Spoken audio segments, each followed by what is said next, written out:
Hello trader, stock trading Bangla চ্যানেলে তোমাদের সবাইকে স্বাগত জানিয়ে শুরু করছি আজকের আলোচনা। প্রতিদিনের মতো আজকেও আমার ওয়াচ লিস্টের মধ্যে 3টি স্টক আমি বেছে নিয়েছি লাইভ ট্রেডিং সেশনে ট্রেড প্র্যাকটিস করার জন্য। এখন এই স্টকগুলো কেন বেছে নিয়েছি, এদের মধ্যে কি আমার ভিউ রয়েছে, কোথায় আমি এন্ট্রি করতে চাইছি বা কোথায় আমি এক্সিট করতে চাইছি, কতটা এর মধ্যে পোটেন্সিয়ালিটি রয়েছে, সব কিছু ইন ডিটেলস আলোচনা করব এই ভিডিওতে, এবং তার সাথে সাথে বর্তমান মার্কেটের পরিস্থিতিও আমরা দেখার চেষ্টা করব। তাই ভিডিওটি স্কিপ না করে পুরোটা দেখো, অবশ্যই ভালো লাগবে। যদি ভালো লাগে তাহলে একটি করে লাইক দাও, আর তার সাথে সাথে শেয়ার করে ফ্রেন্ডস এবং ফ্যামিলি মেম্বারদেরকে দেখার সুযোগ করে দাও।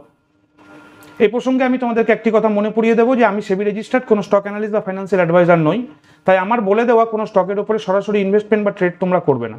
ট্রেড বা ইনভেস্টমেন্ট করার জন্য তোমাদের ফাইন্যান্সিয়াল অ্যাডভাইজারদের সাথে আলোচনা করে তারপরে ট্রেড বা ইনভেস্টমেন্টের মতো পদক্ষেপ নেবে। ট্রেডার্স, এবার আমরা চলে আসবো আমাদের মূল আলোচনায়। তবে তার আগে আমি তোমাদেরকে একটি কথা বলে দিই যে আজকের এই আলোচনার মধ্যে আমাদের যে ট্রেড নিয়ে আলোচনা করব বা আমার কি ভিউ রয়েছে বা কতটা আমি এর মধ্যে পোটেন্সিয়ালিটি দেখছি, সব কিছুই বলার আগে বা বলার শেষে সব কিছু বলে নেওয়ার পরে তোমাদের সাথে একটি নতুন জিনিস নিয়ে আলোচনা করব। সেটি হচ্ছে যে শেয়ার মার্কেট কি। আমাকে অনেকে প্রশ্ন করেছেন যে শেয়ার মার্কেটের ট্রেডিং কীরকম, কত রকমের ট্রেডিং হয়, সেগুলো সম্বন্ধে একটু ছোট্ট ধারণা আজকে দেব। কারণ এই ধরনের আলোচনা নিয়ে যদি আমি শুরু করি তাহলে পুরো ভিডিওটাই এরকম একটি আলোচনায় চলে যাবে। তাই আজকের ভিডিওতে আমরা এই আলোচনার মধ্যেই আমার যে সমস্ত ট্রেড প্ল্যানগুলো রয়েছে সেগুলো বলার সাথে সাথে আমি লাস্টে একদম শেষে গিয়ে একটু ছোট্ট আলোচনা অবশ্যই করে নেব। চলো আর দেরি না করে শুরু করি আজকের আলোচনা। প্রথমেই আমরা দেখে নিই মার্কেটের সিচুয়েশন বর্তমানে।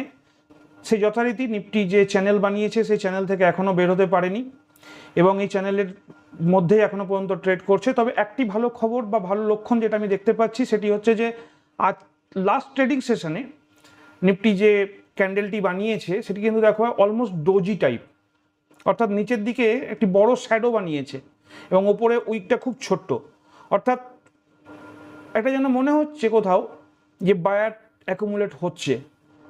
তবে এটি সব কিছুই ধারণা, সব কিছুই প্রেডিকশান, প্রবাবিলিটি কোন দিকে যাবে সেটা কেউ বলতে পারছে না। কালকে এমনও হতে পারে যে মার্কেট এই লেভেল থেকেই নিচের দিকে তার জার্নি শুরু করতে পারে, অথবা মার্কেট এখান থেকে কিছুটা ওপরে খুলে বা নিচে একদম সেম লেভেলে খোলার পরে ওপর দিকে উঠতে পারে। এই পরিস্থিতিতে দাঁড়িয়ে আমি যেটা এখনই লক্ষ্য করলাম যে মুহূর্তে আমি ভিডিওটি তোমাদের সাথে শেয়ার করছি বা রেকর্ড করছি, এখন কিন্তু ওয়ার্ল্ড মার্কেট অর্থাৎ ন্যাসড্যাক বা ডাউ জোন্স পুরো নেগেটিভে চলছে এবং বড় সড়ো নেগেটিভ, প্রায় 0.5% কাছাকাছি এই মুহূর্তে ওয়ার্ল্ড মার্কেটে নেগেটিভিটি দেখা যাচ্ছে। এবং গিফট নিফটির যে রিফ্লেকশন তাতে আমি দেখতে পাচ্ছি যে আমাদের কালকের মার্কেট কিছুটা নেগেটিভে খোলার সম্ভাবনা রয়েছে, অর্থাৎ আজকের ট্রেডিং সেশন শুরু হবে কিছুটা নেগেটিভ থেকে। এরকম সিচুয়েশনে দাঁড়িয়ে যখন মার্কেট এরকম একটা ফানেলের মধ্যে বা চ্যানেলের মধ্যেই যাত্রা শুরু করে এবং কমপ্লিটলি একটি ডাউনওয়ার্ড বা সাইডওয়াইজ মোমেন্টাম যে তৈরি হয়, তখন কিন্তু একটা জিনিস খেয়াল করে রাখতে হবে আমাদেরকে। আমাদের যে মূল মন্ত্র সেটি হচ্ছে ক্যাপিটাল সংরক্ষণ করা। কখনোই ক্যাপিটাল আমরা অহেতুক কোথাও লস করব না। এরকম ধরনের সিচুয়েশনে কিচ্ছু বলা সম্ভব না। মার্কেট কোন দিকে যাচ্ছে, বড় ইভেন্ট চলছে ইন্ডিয়াতে, এটা আমাদেরকে সবসময় মাথায় রাখতে হবে। দেখো, একটা জিনিস খুব পরিষ্কার, যেটা হচ্ছে শেয়ার মার্কেট অর্থাৎ ইনভেস্টররা সবসময় চায় একটা স্টেবিলিটি। গভর্নমেন্টের মধ্যে একটা স্টেবিলিটি থাকুক, তাদের যে ডিসিশন মেকিং সেগুলো যেন সঠিকভাবে হয় এবং স্টেবল ডিসিশন হয়। এই সমস্ত জিনিসগুলো কিন্তু নির্ভর করছে। এই সব কিছু কথা মাথায় রেখেই কিন্তু আমাদেরকে ট্রেড প্ল্যান করতে হচ্ছে এবং ট্রেড প্ল্যান করার সাথে সাথে এটাও মাথায় রাখতে হচ্ছে যে আমি ডেলি বেসিসে ট্রেড প্ল্যান করলেও সেখানে যে আমার এক্সিকিউট করবে ট্রেড সেরকম কোনো সিস্টেম নেই। হতেই পারে যে আজকে ট্রেড এক্সিকিউট করলো না। এরকম ধরনের সিচুয়েশনে আমরা চেষ্টা করব ক্যাপিটাল সংরক্ষণ করার, অর্থাৎ ক্যাপিটাল যেন কোনোভাবে লস না হয়। এই অবস্থায় দাঁড়িয়ে যদি আমরা আমাদের আজকের বেছে নেওয়া 3টি স্টকের দিকে লক্ষ্য করি, তাহলে প্রথমেই হচ্ছে আদানি সলিউশন। খুব রিস্কি। আচ্ছা, এখানে আমি একটি কথা বলে দিই যে আমি কিন্তু আজকে কোনো ট্রেড প্ল্যানের ব্যাপার তোমাদের সাথে শেয়ার করছি না, আমি আমার ভিউ তোমাদের সাথে শেয়ার করছি। কারণ সত্যি কথা, আমার কাছে এই মুহূর্তে আর ক্যাপিটাল নেই, এক্সস্ট হয়ে গেছে। অর্থাৎ যে ক্যাপিটালটা ছিল সেটা আমি প্রিভিয়াস ট্রেডগুলোতে আপাতত বসে রয়েছি এবং সেখান থেকে যতক্ষণ না আমি প্রফিট বুক করছি আমার ক্যাপিটাল ফ্রি হচ্ছে না। এর ফলে কিন্তু আমি ফার্দার আর কোনো ট্রেড প্ল্যান করতে পারছি না। তবে আমি ভিউ তোমাদেরকে জানাচ্ছি, আমার কি ভিউ। আমি যদি আজকে ট্রেড প্ল্যান করতাম তাহলে আমি কি করতাম সেটাই কিন্তু তোমাদের সাথে এখানে শেয়ার করছি। আদানি সলিউশন অর্থাৎ আদানি এনার্জি সলিউশন লিমিটেড, সেখানে কিন্তু যে হাই লেভেল সেটি 1094 টাকা 55 পয়সায়, বর্তমানে দাঁড়িয়ে রয়েছে 1086 টাকা 95। যখন 1094 বা 1095-এর ওপরে ট্রেড শুরু করবে তখন কিন্তু আমরা ছোট কোয়ান্টিটি এখানে এনগেজ করতাম এবং অ্যাকর্ডিংলি সেইভাবেই চলতো।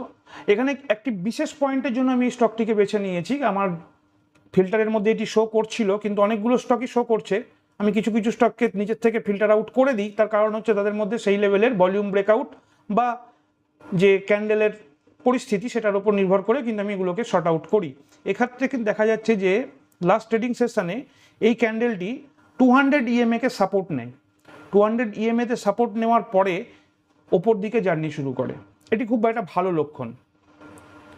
আবার এটি নেগেটিভও হতে পারে। মার্কেটের টোটাল ইন্ডেক্স যখন নেগেটিভ হয়ে যাবে তখন কিন্তু পার্টিকুলার কোনো স্টক বা একাধিক স্টক যেগুলো ইন্ডেক্সের মধ্যে রয়েছে, তোমরা সবাই জানো ইন্ডেক্স পড়া মানে হচ্ছে স্টকগুলো নিচের দিকে পড়তে থাকবে। তো এক্ষেত্রেও সেই ঘটনা ঘটতে পারে, এমন কোনো ব্যাপার নয় যে এটা এখানে আমি পজিটিভ মোমেন্টামই পাবো। ঠিক একইভাবে আমার নেক্সট যে স্টকটি রয়েছে সেটি হচ্ছে অম্বুজা সিমেন্ট। এর আগেও আমি অম্বুজা সিমেন্টের কথা তোমাদের সাথে শেয়ার করেছিলাম। আমি এখনও বলছি, যথেষ্ট কারেকশান হয়েছে। কারেকশান হওয়ার পর একদম বটম লাইন বানিয়ে নিয়েছে এবং সেখান থেকে কিন্তু যথেষ্ট একটি হেলদি মোমেন্টাম আমরা দেখতে পাচ্ছি। এই মুহূর্তে দাঁড়িয়ে যে হাই লেভেল সেটি 649 টাকা, বর্তমানে দাঁড়িয়ে রয়েছে 633 টাকা 5 পয়সায়। এখান থেকে যখনই এর ট্রেড ওপর দিকে মোমেন্টাম নেবে, অর্থাৎ 649 বা 650-এর ওপরে যাবে, আমরা আমার কোয়ান্টিটি এখানে এনগেজ করতাম। এই কারণে বলছি, আমি এটা আমার ভিউ বলছি, আমার কোনো ট্রেড প্ল্যান আমি তোমাদেরকে আজকে বলতে পারছি না, কারণ আমার কাছে যেটা আগেই বললাম ক্যাপিটাল শর্ট। এই মুহূর্তে এটাই কেন বেছে নেওয়া হয়েছে, কারণ এই যে আজকের সেম ক্যান্ডেলটির দিকে তাকিয়ে দেখো, লাস্ট ক্যান্ডেল যেটি বানিয়েছে সেটি কিন্তু অলমোস্ট ডোজি, অর্থাৎ এখানে বায়ারের অ্যাকুমুলেট বেশি হচ্ছে, সেলাররা আস্তে আস্তে সাপ্রেসড হচ্ছে, এটি একটি কারণ। আর তার সাথে সাথে তো ভলিউম রয়েছে, তোমরা ভালো করেই জানো। নেক্সট হচ্ছে আমি যেটি বেছেছি সেটি হচ্ছে একটি একদম স্মল ক্যাপ ক্যাটাগরি কোম্পানি, এবং এখানেও একই রকম দীর্ঘদিন ধরে এর যে একটা মোমেন্টাম চলছিল এবং সেখান থেকে কিছুদিন এটি সাস্টেন করে সাইডওয়াইজ চলে, কনসোলিডেট হওয়ার পর এখানে কিন্তু কনসোলিডেট ব্রেকআউট দিচ্ছে।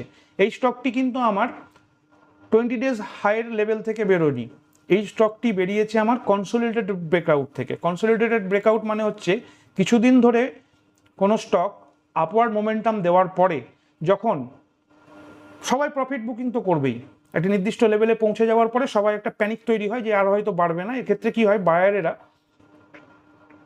সাপ্রেসড হয় এবং সেলার সেখানে অ্যাকুমুলেট হয়। এর ফলে সবাই প্রফিট বুকিংয়ের ফলে স্টক প্রাইস আস্তে আস্তে নিচের দিকে সাস্টেন করে এবং কিছুটা সময় সেখানের মধ্যে থাকে, যেটাকে আমরা সাইড ওয়াইজ হিসাবে চিহ্নিত করি। এখানেও কিন্তু সেইভাবে সাইড ওয়াইজ হয়েছে এবং তারপরে আবার নতুন করে বায়ার অ্যাকুমুলেট হয়েছে এবং সেখান থেকে ব্রেকআউট দিচ্ছে। এই ধরনের ব্রেকআউটকে আমরা কনসোলিডেটেড ব্রেকআউট বলি বা বক্স ব্রেকআউট বলে থাকি। এরকম একটি বক্স ব্রেকআউট দিচ্ছে বলে আমি এই স্টকটিকে বেছে নিয়েছি। এর মধ্যে একটি ভিউ আমি দেখতে পাচ্ছি। ট্রেডার্স, আমি যেমনটা তোমাদেরকে বললাম যে আজকে যে সমস্ত স্টকগুলো তোমাদের সাথে আলোচনা করলাম সেগুলোতে কিন্তু আমার ভিউ তোমাদের সাথে শেয়ার করলাম, কোনো ট্রেড প্ল্যান নয়। আর বারবার একই কথা বলে ভিডিও আমি দীর্ঘায়িত করতে চাইছি না। এখন আমরা যেটা জিনিসটা প্রথমেই বলেছিলাম সেটা নিয়ে একটু আলোচনা করে নেওয়া যাক। যে আমাকে যেমন প্রশ্ন করেছেন কিছু দাদা ভাইরা যে শেয়ার মার্কেট সম্বন্ধে আর একটু বিশেষভাবে আলোকপাত করার জন্য, বিশেষ করে ট্রেডিং সম্বন্ধে। তো আমি প্রথমেই বলি যে শেয়ার মার্কেট ব্যাপারটা কি। শেয়ার মার্কেট হচ্ছে ইন্ডিয়ান যে ইকোনমি রয়েছে তার মধ্যে ইন্ডিয়াতে যে সমস্ত বড় বড় কোম্পানিগুলো রয়েছে সেই কোম্পানিগুলোকে নিয়ে কতগুলো ইন্ডেক্স বা একটি লিস্ট আপ যে করা হয় সেটি হচ্ছে, সেগুলোকে আমরা ইন্ডেক্স হিসেবে চিনি। তার মধ্যে রয়েছে নিফটি 50, অর্থাৎ ইন্ডিয়ার টপমোস্ট যে 50টি কোম্পানি রয়েছে সেগুলোকে নিয়ে নিফটি 50। এছাড়াও রয়েছে ব্যাংক নিফটি, যার মধ্যে ইন্ডিয়ার 12টি টপমোস্ট ব্যাংক রয়েছে সেগুলোকে নিয়ে ব্যাংক নিফটি। এছাড়া সেন্সেক্স তো রয়েছে। এবার নিফটি কিন্তু এনএসসির আন্ডারে এনলিস্টেড, আর সেন্সেক্স বিএসসির আন্ডারে, অর্থাৎ বোম্বে স্টক এক্সচেঞ্জ আর ন্যাশনাল স্টক এক্সচেঞ্জ। এখন এই যে শেয়ার মার্কেটের যে ট্রেডিং ব্যাপারটা সেটা কিন্তু নির্ভর করে দুটি জিনিসের উপরে। একটি হচ্ছে ইকুইটি মার্কেট আর একটি হচ্ছে ডেরিভেটিভ মার্কেট। ইকুইটি মার্কেট মানে হচ্ছে ইন্ডিভিজুয়াল যে স্টকগুলো নিয়ে যে মার্কেট, তাদের মধ্যে ইন্ডেক্স আছে, আলাদা আলাদা ইন্ডেক্স রয়েছে, যেমন ব্যাংক নিফটি আছে, নিফটি 50 রয়েছে, এছাড়া ফিন নিফটি রয়েছে ফাইন্যান্সিয়াল সেক্টরগুলোকে নিয়ে, এছাড়া মিড ক্যাপ নিফটি রয়েছে, আবার ঠিক সেন্সেক্সের ক্ষেত্রে সেন্সেক্স তো রয়েছে, এছাড়া সেন্সেক্সের যে ব্যাংক সিস্টেম সেটাকে ব্যাংকেক্স বলা হয়, সেই ব্যাংকেক্সও রয়েছে। এখন এটি গেল ইকুইটির ব্যাপার। ইকুইটির সাথে সাথে যে ডেরিভেটিভ মার্কেট আমরা বলছি, ডেরিভেটিভ মার্কেট হচ্ছে এই সমস্ত ইন্ডেক্সগুলোর যে অপশান, সেই অপশানগুলোকে নিয়ে ডেরিভেটিভ মার্কেট। আমরা কিন্তু সবসময় ডেরিভেটিভ মার্কেট থেকে দূরে থাকার চেষ্টা করি। আমি সম্পূর্ণরূপে থাকার চেষ্টা করি হচ্ছে ইকুইটি মার্কেটে। আর ইকুইটি মার্কেটের আবার দুটি সেকশন আছে, একটি হচ্ছে ক্যাশ মার্কেট আর একটি হচ্ছে ফিউচার অপশান। আমি সাধারণত যে সমস্ত কাজগুলো করি সেগুলো ক্যাশ মার্কেটে করি। ফিউচার অপশানে এই কারণেই করি না, সেখানে কিন্তু রিস্ক ফ্যাক্টর থেকেই যায়, রিস্ক ফ্যাক্টর থেকে যায়। ক্যাশে কি রিস্ক নেই? অবশ্যই রিস্ক আছে, কিন্তু সময় যদি আমি ইনভেস্ট করি, অর্থাৎ আমি যদি বেশি সময় ধরে সেখানে এনগেজ থেকে যাই, তাহলে সাময়িকভাবে যে লসটা থাকে সেই লস থেকে কিন্তু রিকভার হওয়া যায়।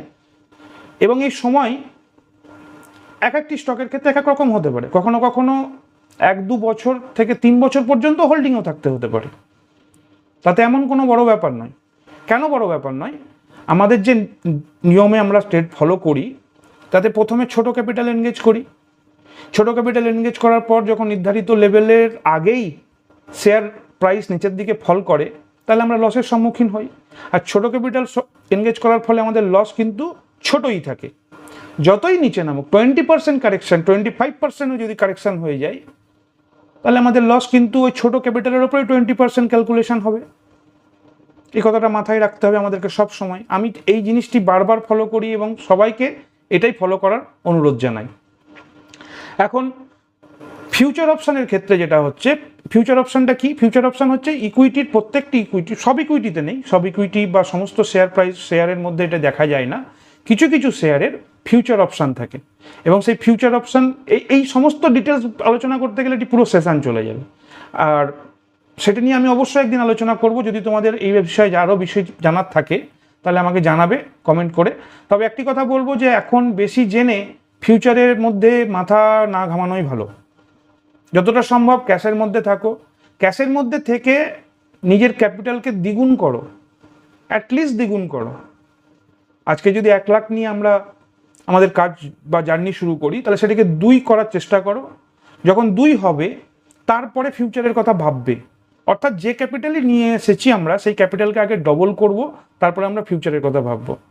আমি অ্যাটলিস্ট এই জিনিসটি ফলো করি, আমি এই জিনিসগুলো ফলো করি। এগুলো নিজের থেকে আমার আসেনি, আমারও কিছু মেন্টার রয়েছে, আমারও কিছু গুরুদেব রয়েছে, তাদের কাছে দেখে, এবং সেগুলো অবশ্যই ইউটিউব থেকেই, এমন নয় যে। এবং তার সাথে সাথে অবশ্যই কিছু বুকস রয়েছে, যে বুকগুলো আমি ফিজিক্যালি পড়ি, এবং কখনো কখনো অনলাইন বুক বা পিডিএফ ভার্সানও আমি সেগুলো পড়াশোনা করি। এই প্রসঙ্গে তোমাদের আরেকটি জিনিসও বলে দিই যে ইকুইটির যে ক্যাশ মার্কেট, সেখানে মূলত 2 রকমের হয়ে থাকে। একটি হচ্ছে লং টার্ম ইনভেস্টমেন্ট, অর্থাৎ নির্দিষ্ট ভালো ভালো শেয়ার আমরা চয়েস করলাম, সেগুলোর ওপরে ফান্ডামেন্টাল অ্যানালিসিস করলাম, কি কোম্পানি। ফান্ডামেন্টাল অ্যানালিসিস আর কিছু নয়, ফান্ডামেন্টাল অ্যানালিসিস হচ্ছে কোম্পানির বিজনেস কীরকম, তার মডেল কোন মডেল, ম্যানেজমেন্ট কীরকম, সে বিগত আগে কীরকম প্রফিট করেছে, তার বর্তমানে সেল কীরকম হচ্ছে, কীরকম সে প্রফিট গেন করছে, তার কোনো বড়োইং অর্থাৎ ধার আছে কি না। আশা করি আমি পুরো ব্যাপারটাই তোমাদেরকে মোটামুটি একটি আভাস দেওয়ার চেষ্টা করছি বা বোঝাতে পারছি। তোমরা যদি কোনো রকম সন্দেহ থাকে বা এই সম্বন্ধে যদি বিস্তারিত জানতে চাও, তাহলে অবশ্যই কমেন্ট করো। আমি চেষ্টা করব যে নর্মাল দিনের বাইরে যে সমস্ত দিনগুলোতে শেয়ার মার্কেট ক্লোজ থাকবে, সেই সব দিনগুলোতে এই ধরনের ভিডিও নিয়ে আসার। অবশ্য এই ধরনের ভিডিও আনতে গেলে আমাকে এক্সট্রা পরিশ্রম করতে হবে, সেটা কোনো বড় ব্যাপার না। আর আরেকটি ইম্পর্টেন্ট কথা, যে এইরকম ভিডিও আনলে কিন্তু ওই একই টাইমেই টাইমিং কিন্তু ফিক্সড, ওই একই টাইমেই আসবে। আর লং টার্ম ইনভেস্টমেন্টের সাথে সাথে আরেকটি ব্যাপারও রয়েছে, সেটি হচ্ছে শর্ট টার্ম ইনভেস্টমেন্ট বা সুইং। এখন শর্ট টার্ম ইনভেস্টমেন্ট বা সুইং, যেটি আমি মূলত ফলো করি, সেটি আমার যে টাইম পিরিয়ড তার উপর নির্ভর করছে আমার এই ট্রেডের নাম। খুব কম সময়ের মধ্যে যদি আমি এখান থেকে এক্সিকিউট করি কোনো ট্রেড এবং সেখান থেকে এক্সিট নিয়ে নিই, তাহলে সেটা কিন্তু সুইংয়ে পরিণত হয়ে যাচ্ছে। দেখো, মেন উদ্দেশ্য হচ্ছে মিনিমাম ক্যাপিটাল অ্যাকুমুলেট করে সেখান থেকে কিছুটা আর্নিং করা, আর সেই আর্নিংয়ের যে অ্যামাউন্ট, সেটাকে আমি লং টার্মের মধ্যে রাখি। অর্থাৎ আমার ক্ষেত্রে এমনও হয় যে আমি এলআইসিতে হয়তো সুইং করলাম, সুইং করে কিছুটা রোজগার হলো সেখান থেকে, এবং সেই টাকাটা আমি বা সেই পরিমাণ যে এক্সট্রা ক্যাপিটালটা আমি গেন করলাম, সেটা আমি আবার এলআইসিতেই লং টার্মের জন্য রেখে দিলাম। আগামী দিনে আমি তোমাদের সাথে আরও ইন ডিটেলস আমার পোর্টফোলিও বা আমার যে ট্রেডিং জার্নাল সব কিছুই শেয়ার করব। তবে এখন যেহেতু খুব ছোট ক্যাপিটাল, সেজন্য আমি এগুলো করতে চাইছি না। এবং তার সাথে সাথে এটাও বলবো যে আমি কিন্তু প্রিভিয়াসলি বেশ কিছু স্টকে আটকে রয়েছি। অনেক আমার পরিচিত যারা রয়েছেন এই ইউটিউব ফ্যামিলির মধ্যে থেকেও কেউ কেউ বলছেন যে ফেঁসে রয়েছি, কথাটা ব্যবহার করেন অনেকেই। তো আমি সেরকম ফেঁসে রয়েছি, আমার ভাষায় আমি হোল্ড করছি। অনেকে আবার এটাও বলেন যে শর্ট টার্ম টু যারা ট্রেডার বা সুইং ট্রেডার, তারা যখনই আটকে যায় বা ফেঁসে যায় তখন তারা বলে আমরা লং টার্ম ইনভেস্টমেন্টের জন্য হোল্ড করছি। তো যাই হোক না কেন, এগুলো কন্ট্রোভার্সিয়াল কথাবার্তা, আমি এর মধ্যে যাচ্ছি না। তবে আমি তোমাদেরকে অকপটে স্বীকার করছি যে বেশ কিছু স্টকে প্রিভিয়াসলি আমি অনেক না বুঝে, যখন আমি শুরু করেছিলাম আমার জার্নি, তখন কিন্তু কিছু স্টকে আমি ঢুকেছিলাম, সেগুলো থেকে বেরিয়ে গেছি। কিন্তু রিসেন্টলি কিছু স্টকে আমি এন্ট্রি নিয়েছি, কিন্তু সেই সমস্ত স্টকগুলোতে এন্ট্রি নেওয়ার পরে একটা নির্দিষ্ট প্রফিট লেভেলে পৌঁছে আমি বেরোইনি। কেন বেরোইনি সেটা তো একটা ইতিহাস। মানে আমার অবশ্যই সেগুলো খুব ভুল হয়েছে যে আমার ওখান থেকে বেরিয়ে যাওয়া উচিত ছিল। কিন্তু বর্তমানে আমি এমন একটি কারো ক্ষেত্রে আমি তোমাদেরকে আমার কমিউনিটি পোস্টে শেয়ারও করেছিলাম যে পোর্টফোলিও মোর দ্যান 12% ডাউন। এই মুহূর্তে দাঁড়িয়ে, আজকে দাঁড়িয়ে আমার ওই পোর্টফোলিও 4% ডাউনে ধরেছে। কারণ কনফিডেন্স একদম লুজ করবে না। আমি বলবো যে আমি তার সাক্ষী, আমি নিজে সেগুলো দেখেছি। আমি কি অপশান ট্রেড করিনি? আমি ডেরিভেটিভ মার্কেটের মধ্যেও ট্রেড করেছি। আমি দেখেছি যে সেখানে কতটা রিস্ক রয়েছে।